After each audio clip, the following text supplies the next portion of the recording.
So as of today, I've completed my YouTube ready showreel. Taking in what I've mentioned before, I created a far more visually interesting logo and intro for my reel. This time I've created an animated logo and title card that states both what I'm good at and trying to convey in my actual show. So to start off, I'll go over my graphic process, starting with the logo and overall visuals. I created my logo in Photoshop to begin with, and the logo itself is comprised of 66 different segments made using vector shapes and is 5 different layers. Originally I had the logo spinning into place, but it was a little boring to look at. After that I had it continue to spin on the spot and found it actually looked pretty trippy, so I kept that aspect going. The next issue was the title cards themselves. Originally I tried using the ornate effect, but found it did not look visually appealing. I then had to shrink my logo and move it to the side due to cropping when the logo actually came into place.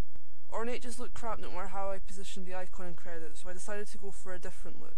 I tried a spiral effect, which looked okay, but played from the top to bottom, so visually it was irritating to read.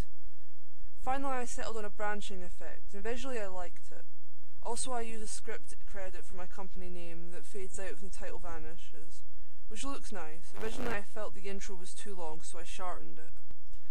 The next thing I looked at was the lower thirds. This was not that difficult, as I'd already really picked out one, which was the bug from the nature section in Final Cut Pro. Originally I tried using my own graphics, but found they were not as appealing to the eye as I would have liked. It's also good to mention that I chose to incorporate lower thirds, as not only is it good to have additional information for the viewer, but from previous research I found that many showreels had incorporated this, such as Nick DeBoer's showreel. It looks better and gives the viewer an idea of what it is you've shot or animated, and if they wish to look at it on the full version they at least know what it's called. I also added a backdrop for my digital design clip, as I had to crop out my desktop for the reel. And visually I don't think it stands out too much in a negative sense. In fact, it looks a lot better than just having a black background. I found overall the visuals were not too problematic to put together, but I did have issues with choosing title colours for the lower thirds. But the switch between black and white does not stand out too much when I corrected this depending on the footage playing at the time. Overall I decided about 10 seconds, roughly, was a good time to have my video clips play for, and the overall duration actually came to 1 minute 10 seconds, 10 seconds shorter than I had set my maximum runtime to be. I kept it this way because I feel that I've already conveyed all my attributes in the shorter time as possible, which is what I wanted to go for.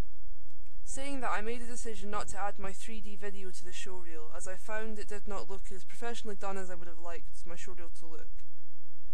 I replaced it with a speed drawing of my icon being created instead, as I had already planned to have at least one of my drawing videos incorporated into the showreel.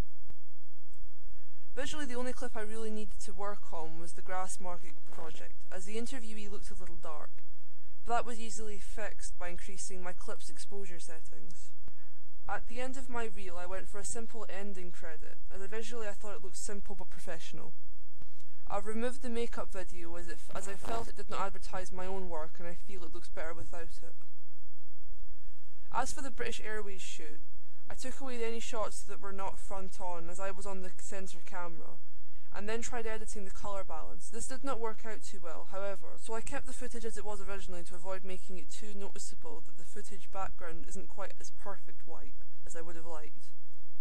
Attempts to change the balance in Final Cut Pro also ended in either grayscale images or what looked like no changes in balance at all.